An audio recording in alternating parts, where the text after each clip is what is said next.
tardes a todos y bienvenidos a la presentación del libro de Juana Libedinsky, Cuesta Abajo. Está también el librero por aquí, lo podemos ir a la salida cuando termine la presentación. Y bueno, les doy la bienvenida a la Fundación Ortega Marañón. Estamos en una sala emblemática además de esta fundación porque esta es la biblioteca personal del filósofo. Aquí hay unos 13.000 libros que son los que el propio Ortega manejó, subrayados por él, anotados en marginalia por él, y es una de las salas más bellas de este palacete en el que estamos, donde está la fundación, sede de la Fundación Ortega Marañón. Está este edificio, la sede central, y el contiguo que habrán visto, que se llama edificio Arniches, que fue la residencia de señoritas, fundada en 1917. En aquel momento institucionista, esa corriente institucionista de principio del siglo XX, que entre otras cosas fundó esta residencia que dirigió María Maeztu, donde se formaron muchas mujeres que se incorporaban a la universidad en España en esa época, y que existió entre el año 17 y el 36, cuando suspendió su actividad por la guerra civil. Y es el edificio Arniches, que es el que hace esquina con Miguel Ángel y Martínez Campos. Y bueno, esta es la sede de la fundación, nos acompañan varios amigos de la fundación y personas vinculadas con la casa, el director de comunicación, David, mi buen amigo Fernando Vandrés, que es director del Centro de Estudios Marañonianos, de Gregorio Marañón, catedrático de Medicina de la Universidad Complutense, de Medicina Legal y Forense, y a quien le pedí desde el principio que tenía mucho interés en que interviniera en esta presentación para tener también la perspectiva médica, y enseguida entenderán por qué, porque este libro realmente tiene un componente relacionado con la salud, que es muy interesante que lo comentemos. Y adelante. Y ese es el motivo por el que Fernando Vandrés nos acompaña. Somos, en realidad, homólogos en esta institución porque yo dirijo el Centro de Estudios Orteguianos, la parte orteguiana, y él dirige la parte de estudios de Gregorio Marañón. Y ese es el motivo por el que estamos aquí. Y nos acompaña también Marta del Riego, que es escritora, periodista, profesora del máster de periodismo cultural. Enseguida diré una palabra de este máster. Adelante. Y bueno, Marta es una escritora fantástica. Les recomiendo que lean sus trabajos. Pájaro del Noroeste, que publicó en el 20, y ahora en enero saldrá una nueva novela, Cordillera. Es una fantástica escritora y periodista, y profesora también en la Universidad CEU San Pablo, donde se imparte el máster universitario en periodismo cultural desde hace 17 años, ininterrumpidos, lo cual se puede considerar también una proeza, en cierto modo. ¿No? Que ha pasado la prueba del tiempo, y nos acompañan, de hecho, los 15 estudiantes que forman la promoción de este año, que están más o menos hacia la mitad de la sala. Aquí me alegro mucho de veros a todos y me alegro de que hayáis venido a escuchar a vuestra profesora, porque Juana, y es la vinculación que une toda esta introducción que estoy haciendo, Juana es profesora desde hace 17 años de este máster. De hecho, nos presentó una amiga común, catedrática de mi universidad, de CEU San Pablo, una colega que se llama Karen Sanders, nos presentó. Y nos presentó un día a la facultad porque estaba Juana con ella, por allí por la facultad, y me dijo, te quiero presentar a esta periodista argentina, Juana Libedinsky. Y yo había leído un libro de Juana Libedinsky que se titula English Breakfast, que me había fascinado, porque es un libro compuesto a base de entrevistas de intelectuales británicos, que elaboró durante su época como fellow en la Universidad de Cambridge. Y a mí me encanta el género de la entrevista, porque me parece uno de los géneros más interesantes que hay en el periodismo. Y ese libro yo lo había utilizado en mis clases de periodismo como ejemplo de cómo hay que hacer entrevistas, y entrevistas con grandes intelectuales, como era el caso. De modo que cuando me presentó a Juana en la facultad, me dijo, Juana, claro que te conozco por este libro de English Breakfast, ¿no? Y justo en ese momento estaba poniendo en marcha, con mi gran amiga Margarita Garbisu, que también nos acompaña, profesora del máster. Hay varios profesores del máster también aquí. Estábamos poniendo en marcha en 2008 este máster. E inmediatamente incorporamos a Juana al claustro, y es una de las profesoras estrella. No os puedo decir más que... Nunca se la pudieron sacar de encima, ni con un océano. Exactamente. De por medio. Y es una queridísima profesora por todos los alumnos de todas las promociones. Y tiene todo esto que ver un poco con el libro, y probablemente ella después se referirá a ese episodio. Pero habitualmente, Juan y yo, en el mes de julio, principio, como mucho a principio de septiembre, volvemos a conectar para ver su agenda, porque las clases que ella imparte se imparten en otoño. De hecho, esta semana está aquí, en Madrid, impartiendo durante toda la semana clases con los estudiantes del máster de periodismo. Y siempre intercambiamos estos correos a final de julio para ver qué tal tienes el otoño, o a principio de septiembre, a ver qué fecha te viene mejor para bloquear esa semana de sus clases. Y en el año 19 lo hicimos como de costumbre desde hacía muchos años. Y me encuentro con la sorpresa de que Juana no puede venir a dar las clases ese año porque Conrado ha tenido un accidente que rápidamente resumimos como el accidente que ha tenido Michael Schumacher, pues el mismo accidente, y obviamente no está, Juana no podía venir ese año a dar sus clases del máster. Adelante. Rápidamente su principal preocupación fue quién puede sustituirme, pero tengo una amiga en Madrid que puede dar mis clases. Juana, por favor, olvídate, no te preocupes en absoluto, que ya lo solucionamos de la mejor manera. Cuéntanos cómo va Conrado y cómo evoluciona, que es lo más importante, en fin, lo que todos hubiéramos dicho en ese momento. Y el año siguiente, que ya veíamos que Conrado evolucionaba y eventualmente Juana podría venir a Madrid a dar sus clases, estalló el COVID. De modo que tampoco pudo venir por el motivo del COVID. Y estuvo 2 años sin dar clases por estos 2 motivos justapuestos, ¿no? Primero el accidente de Conrado y después el COVID. Lo cierto es que al año siguiente, en el año 21, cuando hablamos, no solamente podía ya venir a dar sus clases del máster, sino que en cierto modo para ella fue como una ventana de aire fresco que le permitía recobrar la rutina, la cotidianidad, las actividades que hacía antes del accidente, y que ella lo menciona, de hecho, en el libro, y así lo valora, ¿no? Como la oportunidad de volver a su cotidianidad. Bueno, después de esta presentación que quería hacer, tanto de los que estamos aquí, de por qué estamos aquí en esta sala, aparte de la gente del máster, y hay muchos amigos tuyos y de Conrado, entiendo. Sí, hay como, hola, gran grupo de abogados, hola, chicas del Chamar, esos son equipo del CEU, amigas del colegio de Buenos Aires que ahora viven en Madrid, amigos de Nueva York que ahora están viviendo acá. Una lectora de Barcelona, de hecho alguien que estoy conocida, hay alguien acá que no conozco hace menos de 30 años, así que eso es muy emocionante, y tiene un capítulo bastante largo sobre el tenis. Mi profesor de tenis de casa de campo estuvo y se tuvo que ir, pero pasó, y está mi profesor de Southampton ahí en el fondo, así que es medio un público cautivo a nivel vergonzoso. Sí. Totalmente. Pero eso, sumado a mi gran bandita de periodistas que nos juntamos en cada visita que estoy acá, todos ustedes fueron un apoyo extraordinario, salvo mis pobres alumnos, para venir a contar una historia que ustedes saben, vivieron, pero creo que esto tiene distintas aristas y tiene un costado más literario, o al menos que la información que yo podía estar pasando. Y acá llegan más amigas de Nueva York y de Londres, amigas que vienen a una boda y se quedan un día extra así que para estar acá.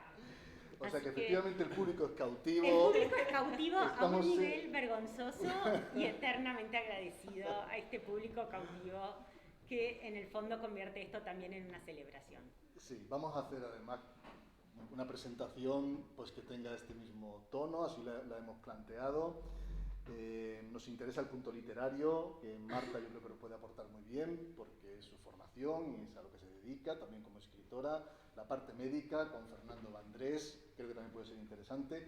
Y por si hay alguien en la sala que no conozca a Juana, que lo dudo, digamos que Juana es columnista de La Nación, de Argentina, y corresponsal cultural en Nueva York, del periódico El País, de Uruguay.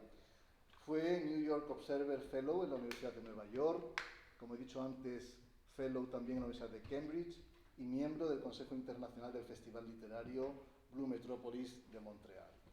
Sus notas y columnas han aparecido en Vanity Fair en España, en Vogue en Francia, Condé Nast Traveler en España, GQ en México y Latinoamérica, entre otros medios. Es profesora, como hemos dicho, del máster de Periodismo Cultural del CEU San Pablo. Su primer libro, English Breakfast, El pensamiento británico hoy, se publicó en 2006 y fue calificado de imprescindible. Recientemente ha publicado una nota Jorge Fernández Díaz en ABC en la que señala a Juana como una de las grandes periodistas culturales de nuestro tiempo. Y todo esto por si había alguien, insisto, alguien en la sala que todavía no me conociera. Había pensado, si a ti te parece bien, Juana, y a mis compañeros de mesa también, que hagamos un coloquio. Pero preparándolo con Marta arriba, le había dicho que me parecía interesante leer las 2 páginas de introducción, porque centran muy bien el contenido del libro, es tu propia voz la que habla aquí, y creo que si hay alguien en la sala, que lo habrá, que no sabe de qué va Cuesta Abajo, este libro que estamos presentando, se puede formar una idea bastante aproximada con estas 2 páginas de introducción que paso a leerles rápidamente. Esta sala me parece que es un poco, porque los del fondo los veo pobres estirando un poco el cuello. Sí, y nos podemos parar sí, cuando toca hablar. De pie, sí. Yo además saco una foto porque son todos los amigos. Porque Conrado no se lo va a creer. Conrado no se lo va a creer. Adelante, No, adelante. pasá. Sí, corre. Entonces, en la introducción, que son 2 páginas, Hay un sitio. dice Juana lo siguiente. Siempre se vuelve al lugar del crimen. Si bien yo no me sentía exactamente culpable por lo que había pasado, sabía que cargaba con parte de la responsabilidad. Varias fuerzas externas me empujaban a regresar y solo me frenaba el miedo a enfrentar el pasado y un poco el sentido común. 3 años después del accidente de Conrado, decidí volver a la casa de Bariloche, que desde ese día fatídico nadie se había animado a pisar. Cuando llegamos, todo seguía igual. La casa sólida de piedra verde, construida en los años 70, una de las primeras del loteo de la base del cerro, las fotos de varias generaciones de mi familia en la nieve, con los abuelos indestructibles subidos a un podio tras ganar una carrera de esquí, o en los 80, estrenando parapentes sin un dejo de ansiedad. El piano alrededor del que toda una banda de veteranos de la montaña, incluso mayores de 90 años, tocaba tango, bolero y jazz cada noche entre copas de Tía María y Ginebra Bols. Los platos color ámbar, duras de toda la vida, a tono con las alfombras y cortinas que resistían el paso del tiempo y de las modas. En la casa nunca hubo teléfono, ni televisión, ni señal de wifi, así que cada año me llevaba varios libros que luego dejaba allí. Reencontrarme incluso décadas después con los textos elegidos para las vacaciones era como reencontrarme con versiones anteriores de mí misma en buenos momentos. Todo era placer, seguridad, raíces. Mientras vivía en Buenos Aires, había pasado cada una de las vacaciones en la Patagonia. Al casarme con Conrado empecé a seguirlo por distintas ciudades. Como abogado en un despacho británico, lo habían enviado a Londres, Madrid y Nueva York. Lo único no negociable era que cada agosto teníamos que volver al sur. Cuando nacieron Tomasa y Tato, de inmediato tuvieron su bautismo de nieve y en cuanto pudieron caminar, recibieron el primer par de esquíes para probar en la lomita del jardín. Les encantó. Bariloche era mi happy place, como les gusta decir a los norteamericanos, el lugar físico pero también mental a cuyos recuerdos placenteros uno puede escapar cuando la vida se pone dura. Todo cambió el 27 de agosto de 2019. Habíamos llegado de Nueva York unos días antes y Conrado tenía una clase de esquí con Nacho, gran hombre de la montaña y queridísimo amigo. Estaban en el límite exterior de la pista cuando Conrado perdió el control en una plancha de hielo. Cayó por la pendiente en picada y rebotó primero con la cabeza y luego con los pies, como en los dibujitos animados.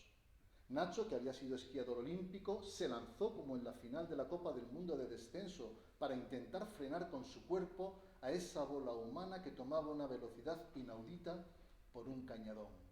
Pero a Conrado se le salió el casco en uno de los rebotes y se estrelló contra una roca. Después cayó boca abajo al borde de un arroyo, donde Nacho lo sostuvo mientras rogaba que la nieve y las ramas no cedieran ante el peso de ambos hasta que llegó la patrulla de rescate. El resultado fue lo que los médicos llamaron traumatismo encefalocraneal grave y dejó a Conrado en un 3 de la escala de Glasgow, el estado de coma más cercano a la muerte cerebral. El traumatismo le produjo además una lesión axonal difusa. Se cortaron los cables que conectan el cerebro con el resto del cuerpo, no en un lugar determinado, sino por toda la materia gris. Esto significaba que si alguna vez Conrado salía del coma, según la literatura médica, el 90% de los pacientes con este tipo de lesiones nunca recobra la conciencia, aún así el cerebro estaba casi destruido. Trastornos remanentes significativos, en jerga de manual. Esta es la historia de lo que le pasó a Conrado después. También es la historia de lo que nos pasó como familia y de los libros que me acompañaron cuando todo parecía ir cuesta abajo. Porque increíblemente, a lo largo del proceso, pude seguir leyendo y con una voracidad inusitada. Literatura alta y popular, textos académicos de cuando era estudiante, libros de recetas, aunque nunca cociné, novelas policiales de misterio y hasta ensayos franceses sesudos de esos en los que pasar del título, por lo general, ya me representa demasiado esfuerzo. Guiones, cuentos infantiles, Jane Austen, ni que hablar. No siempre me servía lo que decían, a veces era puro escapismo, a veces la reacción era difícil de catalogar. Ni siquiera era demasiado original. Muchos autores han escrito sobre cómo, cuando su mundo entra en crisis, no pueden evitar refugiarse en la letra impresa para ver qué resuena con su propia situación. Y hay extraordinarios análisis académicos sobre las apropiaciones de los textos y la manera en la que éstas desencadenan procesos psíquicos y narrativos profundamente revitalizadores, como dice Daniel Goldin en la introducción del clásico El arte de la lectura en tiempos de crisis. Cada noche, después de quitarme esa especie de armadura que contenía las emociones del día, me aferraba a los libros. Iba a tener que encontrar la propia manera de salir adelante, y aquellos textos eran las únicas herramientas que yo sabía usar. Bueno, y una vieja raqueta de tenis. Esta es la introducción del libro. No es poca cosa, como han podido comprobar. Empezamos por la parte literaria, Marta, si te parece bien. Vamos a empezar a hablar del libro por la parte literaria e inmediatamente le damos la palabra a Fernando para que también nos dé la perspectiva médica de lo que este libro ha supuesto. Y por supuesto, Juana, damos la palabra al público cuando quiera para que hagan preguntas o comentarios después de nuestras intervenciones. Así que adelante, Marta. Espera, aclaro que era mi jefa.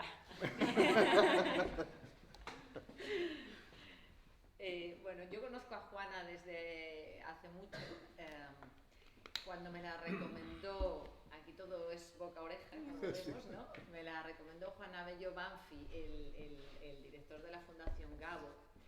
Y me dijo, hay una periodista que escribe muy bien, que se ha ido a vivir a Madrid, a lo mejor te interesaría tenerla de colaboradora. Y entonces llamé a Juana y apareció con su libro English Breakfast, que me lo leí y me pareció una preciosidad de libro.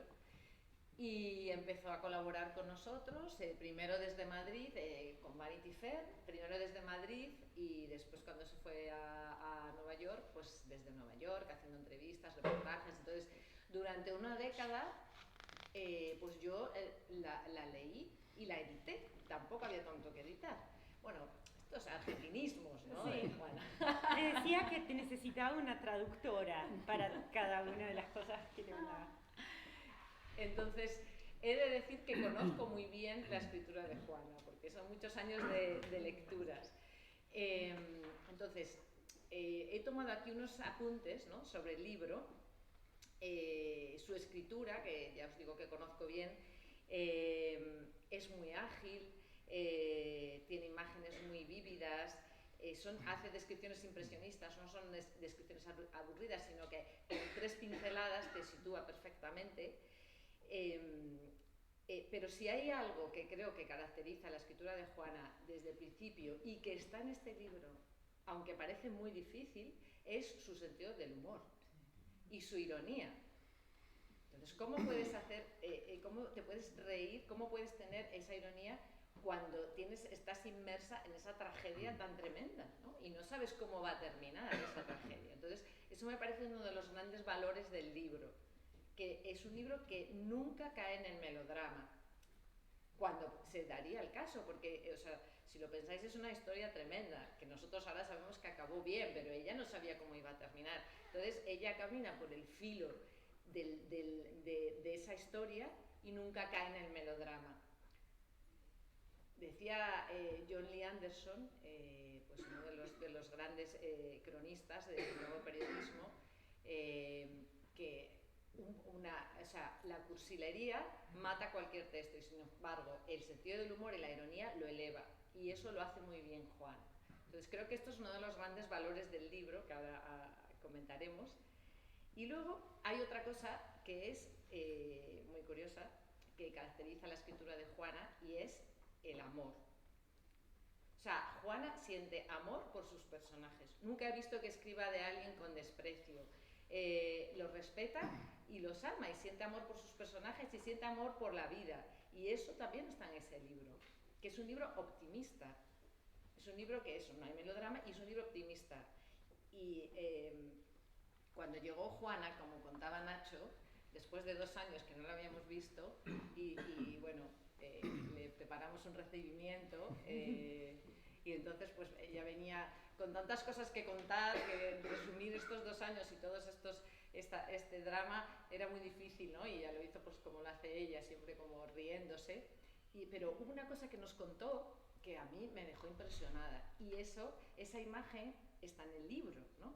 Que para mí es una de las cosas más emocionantes del libro, y es cuando Conrado está en el hospital entubado, atado a una máquina con una sonda, nadie sabe lo que va a pasar, no se entera, nadie sabe si es un vegetal, es todo difuso. Juana cada noche se mete allí en la cama con él y le cuenta minuto a minuto todo lo que ha pasado durante el día, y se lo cuenta y le repite las cosas una y otra vez, lo que han hecho los niños, lo que ha hecho los abogados de Linklaters, lo que ha hecho su suegra, el partido de tenis que ha jugado, los libros que se ha leído. Entonces esa escena me dejó me pareció tan emocionante que luego la veo en el libro y me parece maravilloso. Entonces también veo que hay es un libro que habla del amor sin nombrarlo. No creo que en todo el libro haya ni una vez que se diga la palabra amor. Sin embargo, hay tanto amor en ese libro, ¿no? Estamos ya cansados de escribir, de leer estas novelas, estas historias, ver películas en las que las parejas se psicoanalizan y están todo el rato discutiendo y dando vueltas sobre las cosas, ¿no? Y sin embargo aquí vemos esta pareja que funciona tan maravillosamente, ese amor que hay y esa conversación que tiene Juana con Conrado y que no cesa y que está desde la primera hasta la última página, y es muy emocionante. Es que me emociono yo. Bueno, y luego la tercera cosa, y ya me callo y le dejo a Juana. Claro que cuando contaba esto, Marta lloraba. Y yo venía y le decía todos los cuentos, no, pero termina bien. Marta se quedó llorando. Bueno, porque es una imagen muy, ¿no? Y lo último, os voy a leer un parrafito muy corto para que veáis ya el último punto que quería destacar, que es un diálogo tan descarnado para que veáis el estilo de Juana, ¿no? Cuando tiene la primera conversación con el doctor y le dice, ¿se va a morir? Y le contesta, es una de las posibilidades y muy alta. ¿Hay algo que se pueda hacer? Solo intentar estabilizarlo. Si sobrevive, ¿podrá algún día recuperarse?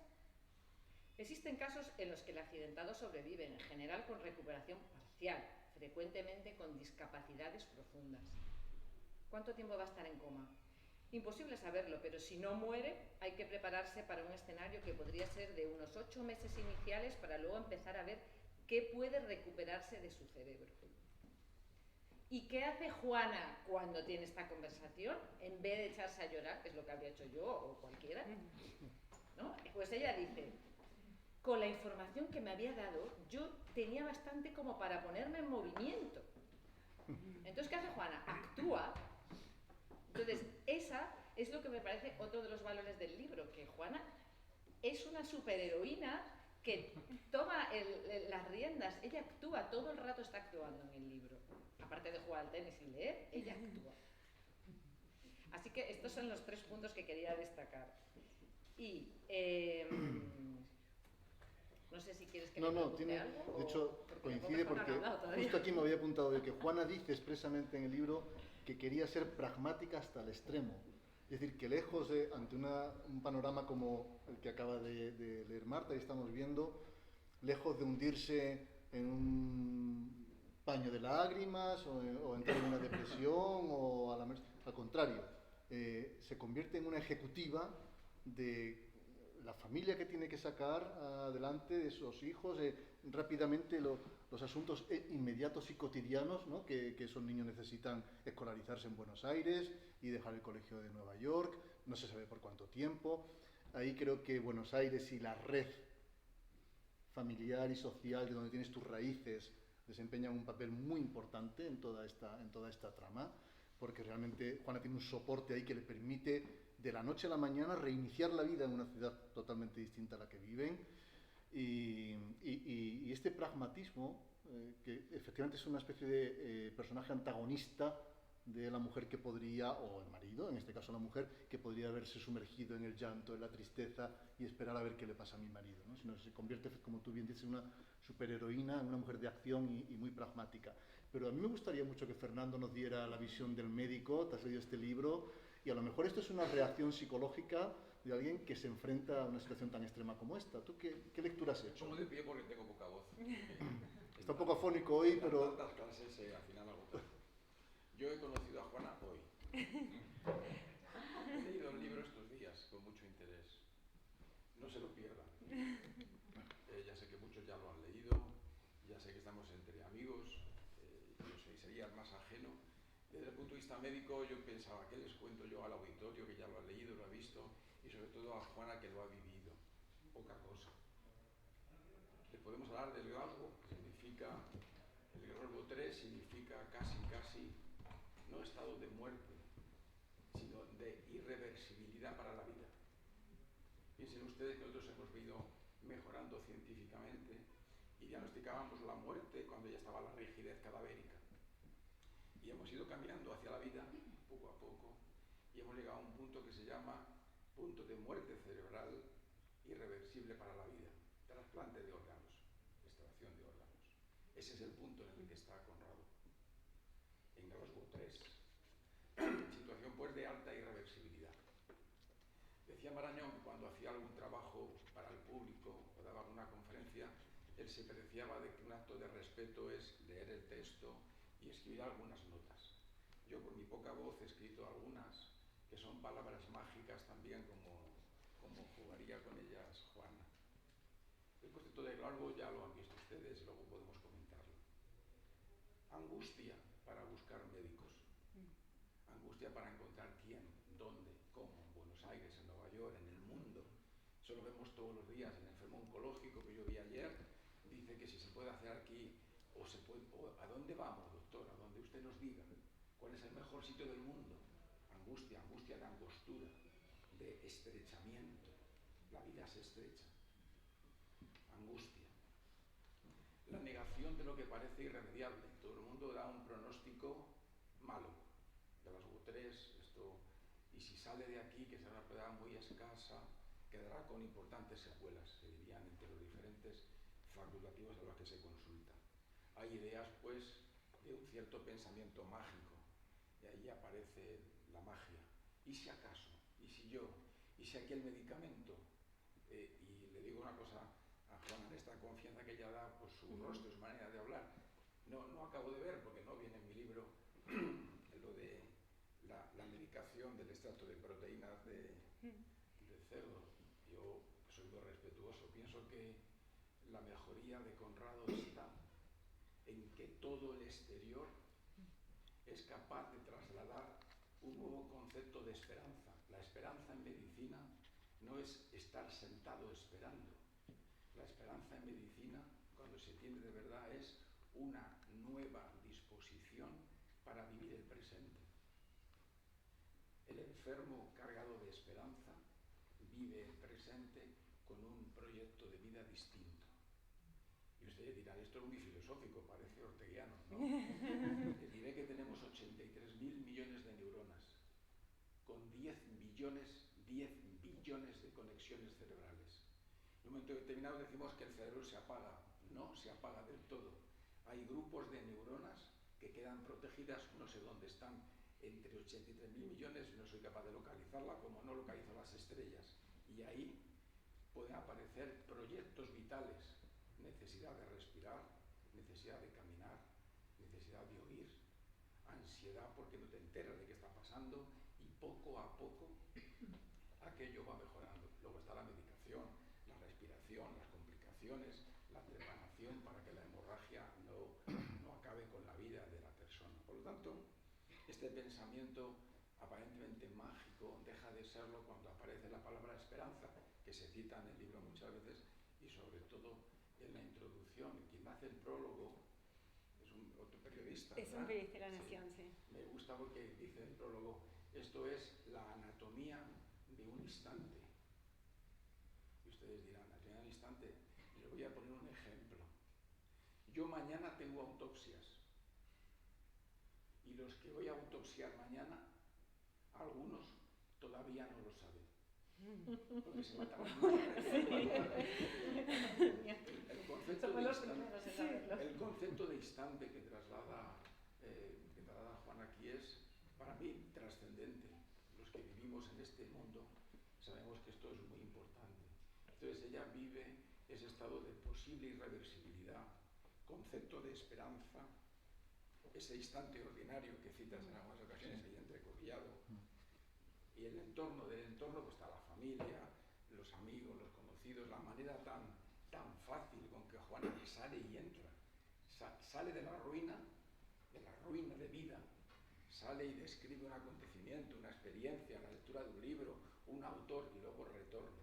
Eso es una capacidad realmente muy importante. Yo creo que no hay muchos libros de psicología o de psiquiatría que puedan acercarme. Me acordaban del libro de Freud, el chiste y su relación con el subconsciente. Pues es verdad que aquí aparece la broma, lo que parece como superficial, en el fondo es un desahogo que retorna energía para seguir soportando ese día a día. El día a día era buscar papeles en casa, hablar con los niños, luego soportar aquí tormentas, caídas, piojos, tráfico, la vida competitiva. Pero por Dios, ya se te ocurre todo en 2 años y pico, el COVID. Además, el COVID ya era, ¿qué podía pasar para que todo aquello fuera negro, el COVID? No puede estar la medicación, ¿cómo lo hacemos? Hacemos una labor, los que sois aquí juristas, casi al borde de lo que sería legal o ilegal, ¿no? Hay otra parte importante, es el efecto vórtex. El efecto vórtex, por ahí pasamos todos, ese efecto en el que se junta la desesperación con la angustia y parece que eso te va a absorber. Una circunstancia laboral, una circunstancia profesional, una circunstancia de salud, sobre todo las más frecuentes. Del libro aparece una cosa muy importante, y es cómo Juana controla, dirige, analiza y escribe lo que llamamos en medicina la relación clínica, la relación con los médicos, y saber medir la información de cada uno. Porque yo le informaría a Juana y diría, yo lo veo fatal, pero lo ve Nacho y diría, bueno, hay alguna posibilidad, y lo ve otro y te diría, bueno, ¿en qué quedamos aquí? Ella es capaz de conseguir un punto de equilibrio. Situación, hay que ser muy maduro para esto. De las 83.000 millones de neuronas, ya termino. Creo que el libro te plantea una experiencia, que no es un experimento, una experiencia, con una nueva mirada a la vida, y aparece un punto débil. Es justo, le dice, saber que uno tiene que estar agradecido con el destino, pero a la vez sentir desánimo existencial es bastante cansador. Qué verbo tan bonito, ¿eh? El verbo no cansado, es cansador, que es una acción que todo lo abarca, lo que es el infinitivo. Por lo tanto, yo creo que es un libro que hace posible que uno se deleite y entienda que la vida como experiencia puede ser muy dura, pero la capacidad de afrontamiento en grupo, como sociedad, en términos de solidaridad, de gratuidad y de generosidad, como el médico guía, es generosidad pura, ¿no?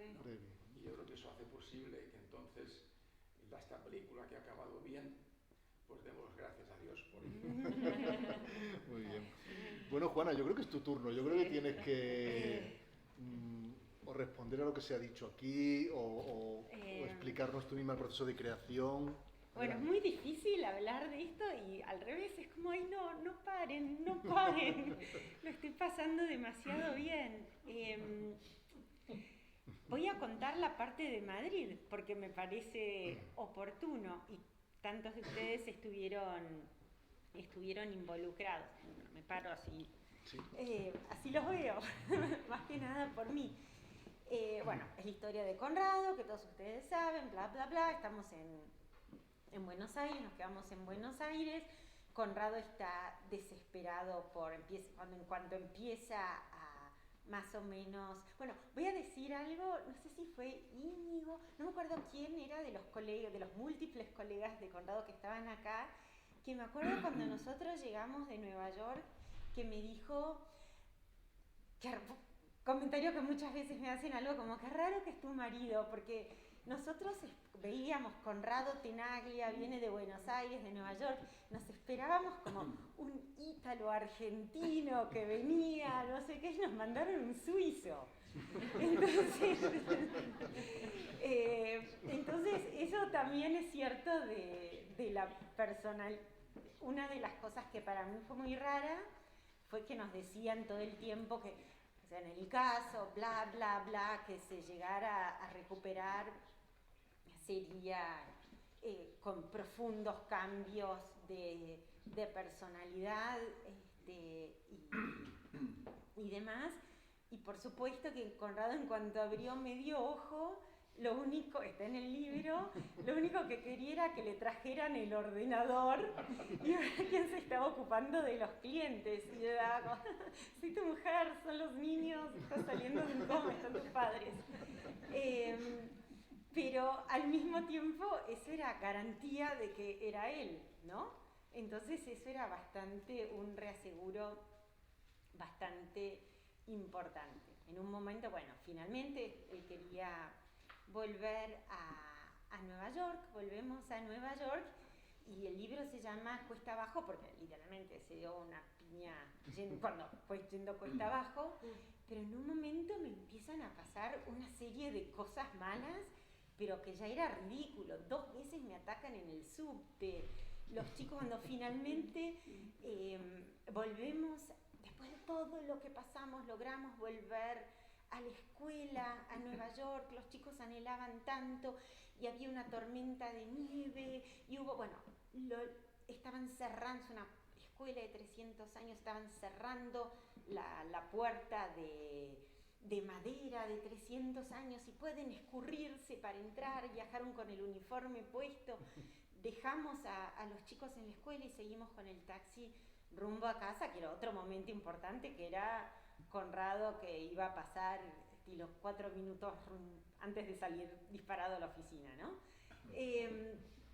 Pero era ligeramente emocional, medio kumbaya, la nieve gris, ya sucia de Nueva York, pero mágica.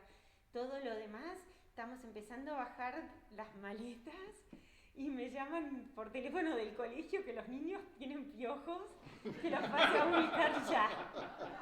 Y entonces habían sido unos campeones, y fue la primera vez que realmente pues no logro bajar las maletas, volvemos a subir al taxi, volvemos a ir a la escuela y ahí sí eran los chicos, que era como haber estado a punto de tocar el cielo con las manos, que era un símbolo de que se recuperaba una cierta normalidad y además no sabíamos si esto iba a durar, si íbamos a resistir, o sea, Conrado podía refinanciar un bono soberano, pero no podía andar en bicicleta. Entonces era una combinación un poco, o sea, salía a caminar, iba así, diagonal y se caía. Entonces era una combinación. Los chicos eran muy conscientes que todo era tentativo.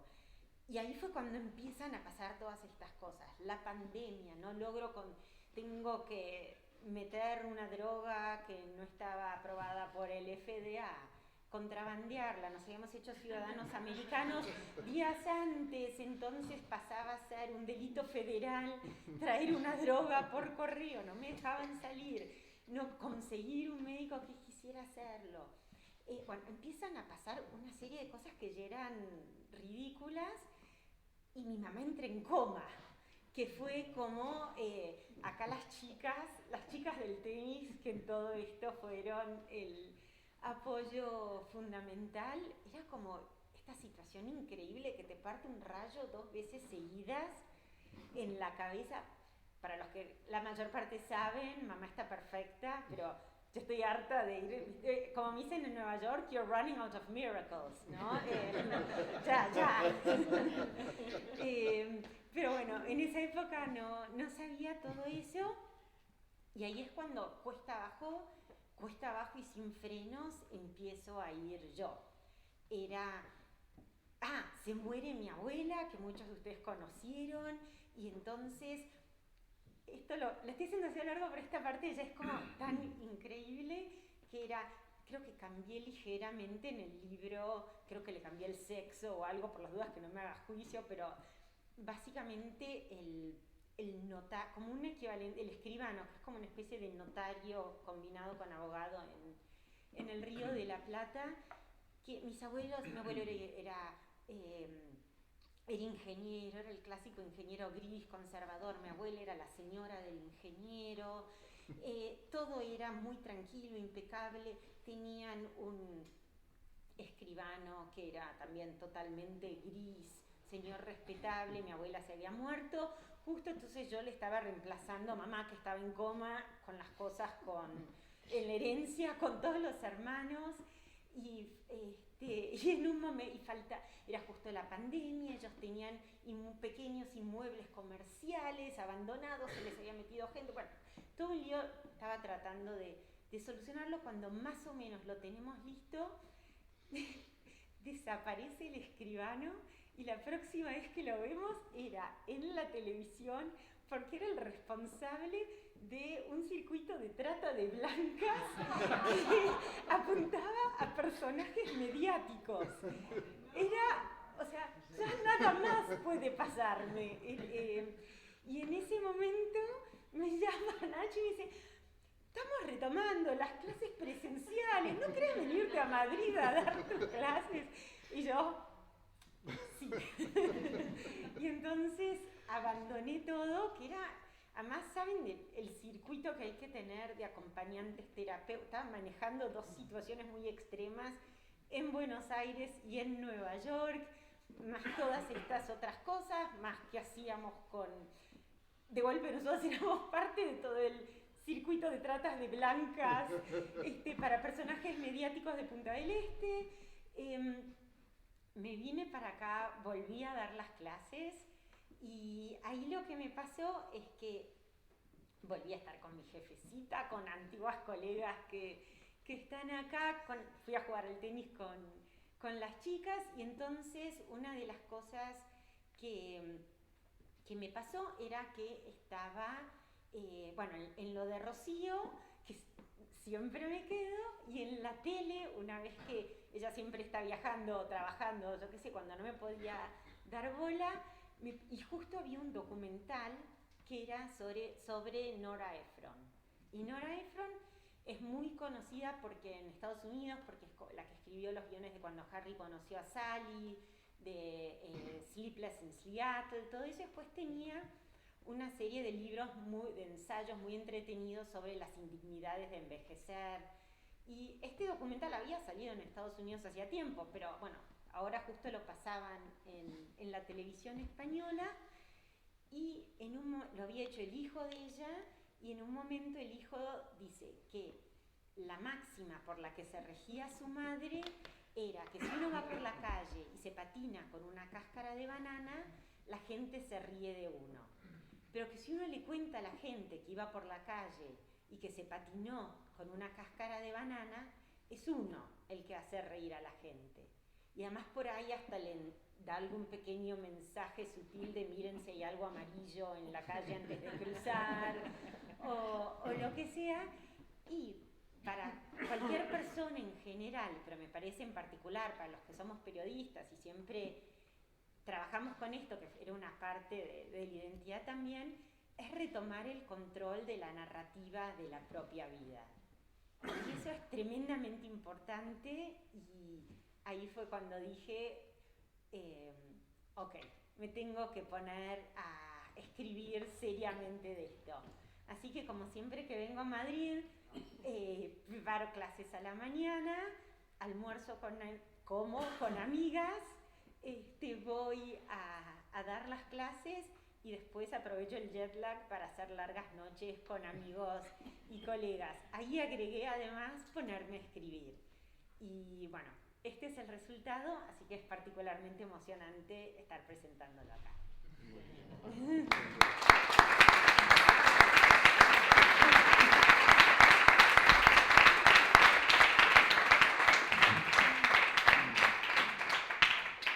Bueno, ya creo que todos estáis deseando comprar el libro, estoy seguro de que estáis deseando leerlo. Junto a los 3 temas que han apuntado tanto Fernando como Marta, y esta síntesis que nos ha hecho Juana de por qué se puso a escribir el libro casi como un ejercicio de catarsis, ¿no? de depuración, de necesidad. También hay temas que están presentes en el libro y que no vamos a destrozar ahora, pero que están, de algún modo, forman parte del libro. El tema del insomnio, por ejemplo, forma parte del libro. El tema de la actividad deportiva, la natación en el caso de Conrado, el tenis en el caso de Juana. El tema de la autoculpa, porque Conrado tiene este accidente esquiando y, como dice Juana en la introducción, obviamente ella no era responsable, aunque en cierto modo sí, porque Conrado estaba esquiando y se convierte en un esquiador porque, bueno, pues se casa con Juana, que son una familia, como hemos visto, de esquiadores desde que son pequeños, ¿no? Y ahí esta parte del y sí, ¿no? Que citas a una autora en el libro, que yo no me lo recuerdo ahora, pero que escribe precisamente una autora que se le mata al marido en un accidente de moto. Y entonces ella empieza, la escritora, a preguntarse, ¿y si no hubiera dejado mi hermano la moto en la casa mientras se fue de vacaciones?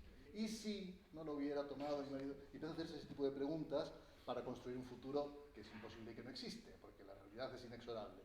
Pero esto también está presente, el tema de la autoculpa, ¿no? ¿Y si Conrado no hubiera tenido ese accidente por los motivos que fueron, ¿no? La vida en Nueva York, que ha mencionado un poco Fernando, y que tiene estos asuntos, yo creo que surrealistas, yo creo que en España y en la Europa continental, que realmente son surrealistas, de la vida en Nueva York, y que tanto nos reímos contigo cada vez que nos vemos todos los años aquí y nos cuentas el asunto, porque ha contado muy rápido de los piojos de los niños, pero es que es una historia lo de quitar los piojos en Nueva York, no es como aquí, es un asunto... tienes que dar un certificado médico de que efectivamente están libres de... La vuelta a las rutinas cotidianas previas al accidente, como forma de recobrar la normalidad, ¿no? El ejemplo del máster que ha mencionado, ¿no? Por lo tanto, hay varios temas que de una forma o de otra se están tratando en este libro y que creo que lo convierten en un gran texto autobiográfico, vibrante, muy bien escrito, porque Juana escribe muy bien, y si encima la conocéis y la queréis, como está claro que la queréis porque aquí estáis todos, pues con mucho más motivo. ¿Te parece que le demos la palabra al público? Sí. ¿Sí? Yo quiero preguntar una cosa. Venga. ¿Conrado se ha leído el libro? Una vez más va la respuesta. A ver, levante la mano el que piense que Conrado leyó el libro. No le interesa nada. No le interesa nada. No es ninguna... o sea, al principio me decían, no, me paso viendo textos en la pantalla del ordenador, odio leer más, no me gusta leer por placer. Cuando salga el libro, leo una copia. Ok, fenómeno. Entonces hicimos el lanzamiento en el consulado en Nueva York, y cuando fue el lanzamiento, bueno, se agotó el libro, nunca hubo tanta gente en el consulado en Nueva York. Juego al tenis con mucha gente, entonces todos estaban. Entonces Conrado, bueno, me dijo, bueno, no quedaron libros, no me iba yo a quedar con uno. Dice, pero ahora vas a Buenos Aires y lo presentás, yo voy con vos y ahí lo leo y empiezan las vacaciones. Entonces, es la gran presentación en el Malva, que es este museo de arte latinoamericano, fantástico, 224 personas, cola afuera, 3 días antes ya estaba sold out, no parece Conrado, ¿no? Y entonces, en un momento me llama y me dice, bueno, no vas a poder creer, pero no salió el avión. Entonces digo, Tomás, el avión de American Kennedy Ezeiza para nosotros es como tomar el bus de la Castellana. O sea, no hay ese viaje y es muy, y funciona. Digo, no, bueno, por supuesto no te creo. Empieza, más se suponía que era como el gran evento. Entonces estaba ahí con un amigo, acá lo cuento muy contenta, ahí lo empiezo a matar a gritos, y entonces estaba un amigo nuestro y Conrado lo pone y dice, no, te prometo, estamos en Ezeiza, no está saliendo el avión, no sé qué. Ya bueno, hice que lo filmara a Conrado ahí contra la cosa que dice vuelo cancelado, y entonces proyectaron eso, que fue un gran éxito. Y entonces yo dije, pero vienen todos tus compañeros, ex compañeros, toda la gente que te quiere. Entonces me digo, que no sé, mandame la pantalla. Y entonces me dice, no, pero bueno, tengo una cosa en Chile. Le digo, bueno, no hace falta que me filmes nada, pero conociéndolo saben. Entonces, bueno, nunca llegó, y después empezaron a pasar estas cosas y creo que en mi familia, creo que me tiene un gran respeto profesional, porque yo le preguntaba, ¿querés que cambie más? No hay nadie de perfil más bajo que odie ser centro de atención, y siempre está, odio a los periodistas, o no sé qué. Entonces, creo que, yo le decía, ¿querés que cambie tu nombre? ¿Querés que cambie? No. Creo que por un lado es como esta mezcla de respeto profesional, y creo que fue de una gran generosidad que me dejara realmente escribir lo que yo quisiese. Él sabe todas las historias, porque hay, por ejemplo, una historia que es cuando con una amiga que está muy buena, que es una íntima amiga de la prima de Andrés Prayesteros, acá presente, tratamos de levantarlo a Conrado con un triplete cuando ya nada funcionaba. Pero Conrado todas las historias las sabía, porque todo el mundo viene y se las cuenta, había de hecho más historias, y yo obviamente cuando uno escribe siempre hay un elemento de exorcizar demonios y sacarse todo lo de adentro, pero yo realmente cuando me puse a escribir, bueno, pensé, soy una profesional de esto, simplemente cuando lo contaba me parecía que era una buena historia porque generaba interés, y entonces traté de hacerlo como lo más producto literario digno posible. Obvio que siempre hay un poco de todo, y así que creo que cuando Conrado lo lea eventualmente no se va a sorprender demasiado, pero que tampoco le va a interesar demasiado. Pero bueno, volveré y les cuento. Bueno, yo creo que es vuestro turno. ¿Quién tiene ganas de preguntarle algo? ¿A Juana o a adelante? Juana, el libro se iba a llamar Lo que le pasó a Conrado. Sí. ¿Por qué decidiste finalmente cambiar el título cuando a nosotros, nos enteramos previamente que ibas a titularlo así, pensamos que era un buen título? No pensaron que era un buen título. Me lo bombardearon. A mí, yo se los tenía que defender, decir, Nora Ephron es medio cuando Harry conoció a Sally, lo que le pasó a Conrado y demás. El título, como ustedes bien saben, porque todo este grupito que nos juntamos en el Richelieu en cada visita, a mí me gustaba. No tuvo gran acogida, por decirlo suavemente, aún entre la gente que ahora pregunta sorprendida, y es muy difícil poner títulos, y además por ahí es por eso lo que se vende y demás. Pero hay un tango de Gardel que se llama Cuesta Abajo, y es un tango que fue el primer tango que Gardel hizo cuando quería hacer la América y se muda a Nueva York. Y es además el nombre de su primer film en Nueva York, y es sobre un argentino que todo empieza a salirle mal y muy mal. Entonces dije, ok, no es una mala... Por mí, lo que le pasó a Conrado, a mí me gustaba, pero bueno, me pareció que no era una mala alternativa. Más preguntas. Adelante, Belén. Bueno, me ha encantado, porque yo no leí el libro, no nos conocíamos, pero también pasé una temporada difícil hace un tiempo, una tormenta, un meteorito, y recuerdo que cuando empecé a sentirme mejor, yo pensaba, o sea, vivir así. Pero yo podría vivir en las novelas de Jane Austen, y que has mencionado también, ¿no? Entonces, que era una buena alternativa, ¿no? Un buen refugio, ¿no? Con esas mujeres en esa Inglaterra, el picnic, el té, ¿no?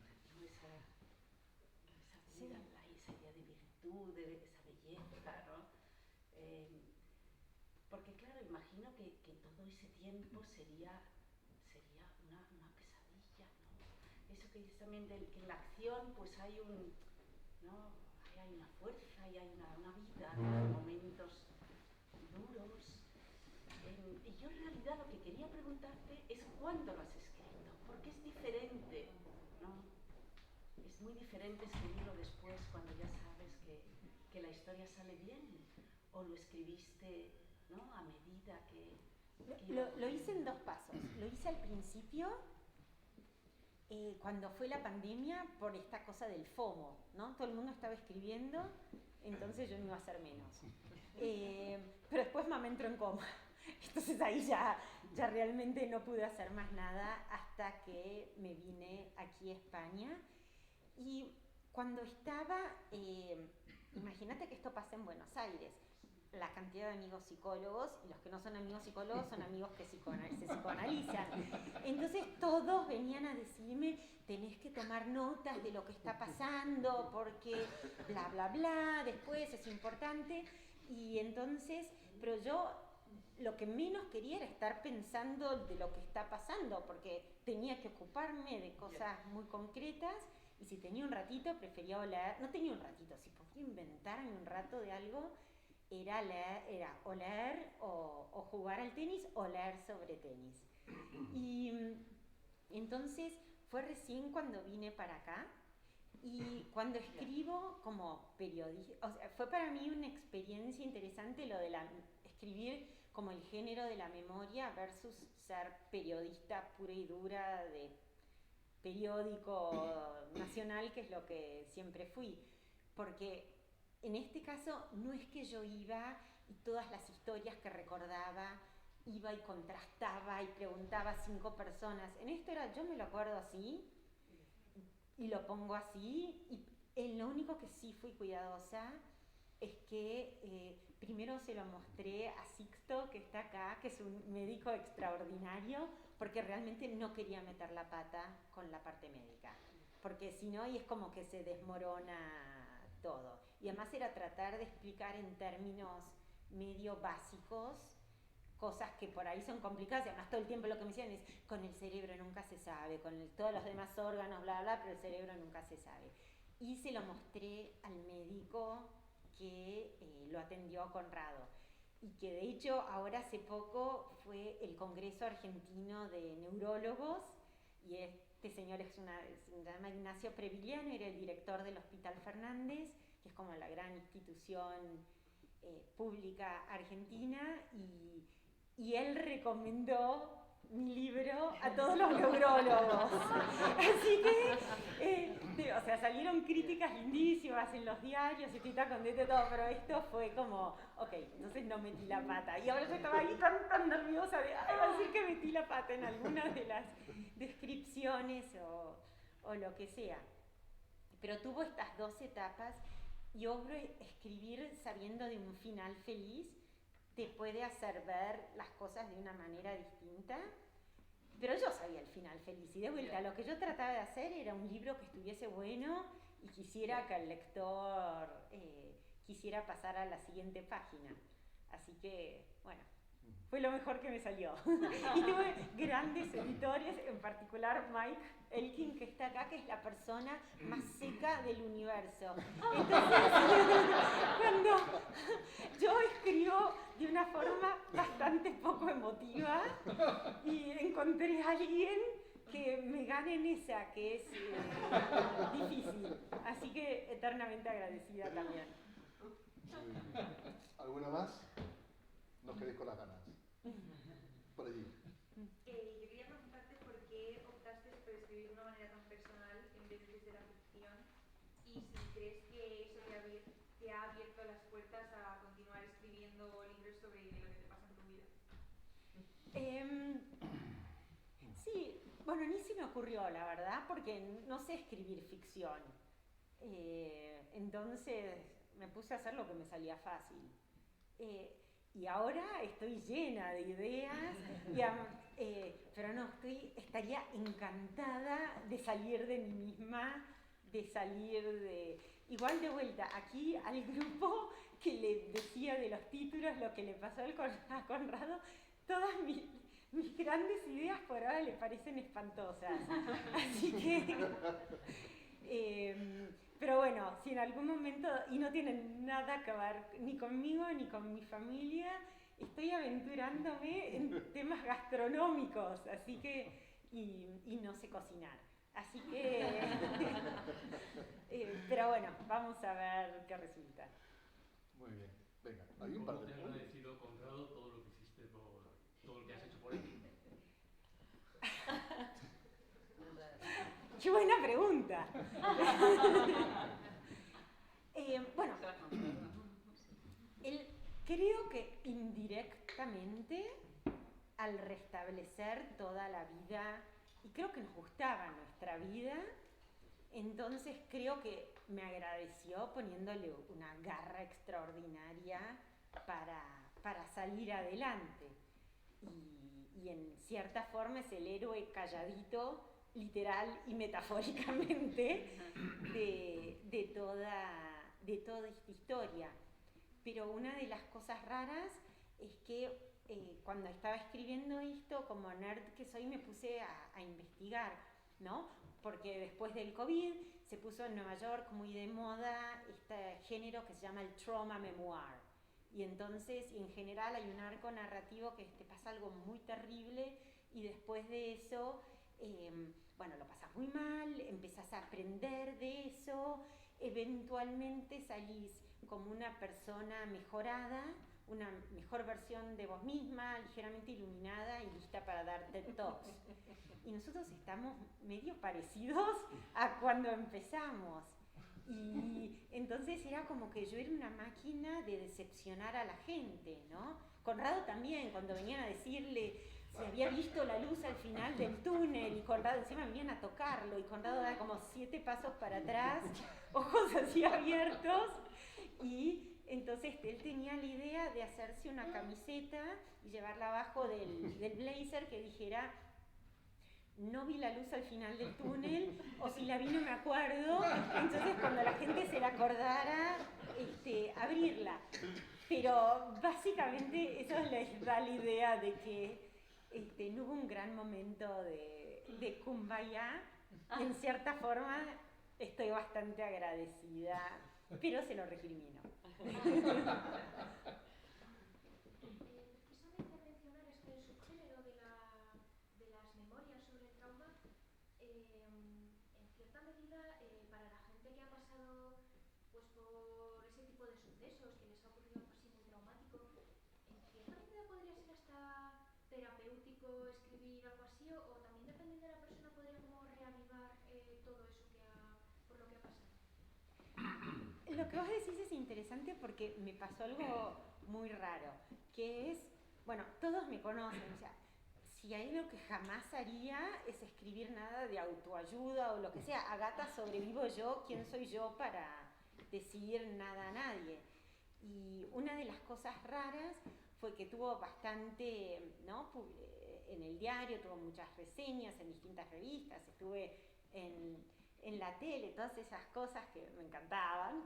Pero una de las cosas raras era que cantidad de gente se acercaba o me mandaban mensajes por medios sociales y me empezaban a escribir cómo me ayudó tu libro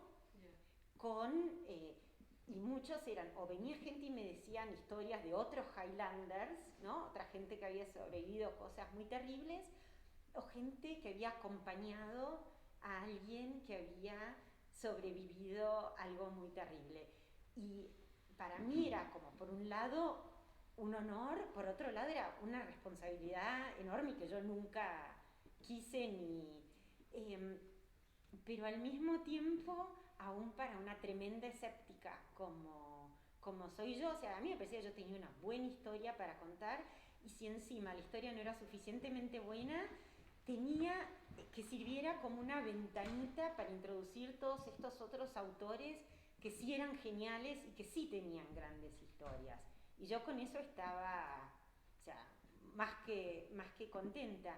Entonces, me parece que para mi sorpresa sí tenés razón, que a la gente no solo escribir, sino también leer este tipo de cosas sirve. Para mi sorpresa, la reacción fue bastante positiva. Había situaciones en las que me sentía muy incómoda, como de golpe amigas que habían enviudado y que venían y leían mi libro y yo me sentía muy culpable, porque ¿no? Son estas preguntas de por qué yo soy la afortunada y no otro, y todas esas preguntas, ¿no? El survivor's guilt y todo lo demás, pero que hubiera servido, aunque no era lo que buscaba, que a gente le haya servido de alguna manera y a tanta gente, fue la verdad muy emocionante. Bueno, si os parece bien, no te quedes con las ganas. La última. ¿Quién es la amiga de tu prima? No, a mí la verdad es que me parece genial y me parece muy grande y muy peculiar el que normalicéis lo que habéis hecho, porque realmente ni es fácil, y es muy fácil al revés, ¿no? Es muy fácil sentirse el héroe, ¿no? Y como has apuntado a algo genial, ¿no? Que es como, no solo soy yo, también es la fuerza de encontrarlo, de agarrarse a la vida y salir, ¿no? Por tu lado, nunca ha habido un momento de derrumbe, porque realmente, ¿no? Son cosas como para llegar a un momento y decir, ostras, las mujeres tenéis esa ventaja genial que de repente os encerráis en el baño media hora, lloráis y salís, ¿no? Cosa que yo siempre he envidiado de las mujeres. El momento vortex, ¿eh? Sí, el momento vortex. lo sigo esperando. Porque, o sea, ellos porque ellos me tratan como superheroína porque son mis jefecitos y son súper generosos. Pero la realidad es que no fui para nada superheroína, sino que lo que pasaba, todo el tiempo me decían, cuando recobres algún tipo de viso de normalidad en tu vida, vas a tomar conciencia de todo lo que te pasó y ahí te va a llegar el estrés postraumático. Porque nunca tenía tiempo de nada, estaba con Conrado en el hospital, los chicos en otra escuela, mis suegros, la casa en Nueva York, que en ese momento la teníamos en construcción, llena de obreros ilegales mexicanos. Era como que, realmente, ¿cuándo puedo yo pensar en algo que tenga que ver conmigo? Y cuando empieza, en teoría, la normalidad, que es que volvemos a Nueva York, es cuando cae la pandemia, le tengo que conseguir a Conrado las drogas, tengo que ponerme a ser contrabandista, me atacan 2 veces en el subte, mamá entra en coma, se muere. Entonces, a cada rato era como, era como que eran olas y que yo trataba de sacar la cabeza para respirar y volvía a la próxima ola. Entonces, ese famoso viso de normalidad nunca llegaba. Y después, bueno, me puse a escribir, vine para acá y me puse a escribir. Así que por ahí este libro reemplace al estrés postraumático. O por ahí, no sé, acá está el doctor, así que yo no quiero hablar de lo que yo no sepa. O por ahí en algún momento me toque, y lo pongo en el libro también, que un poco me seduce la idea de en algún momento que todo gire alrededor mío, ¿no? Estar ahí sería muy agradable, pero bueno, de vuelta, si pasa, te cuento. Bueno, pues con este sentido del humor, si os parece bien, terminamos la presentación. Hay libros aquí, nuestro amigo librero está justo en la puerta y Juana va a firmar los ejemplares que queráis comprar. Juana, un fuerte aplauso, gracias por... Gracias a ustedes.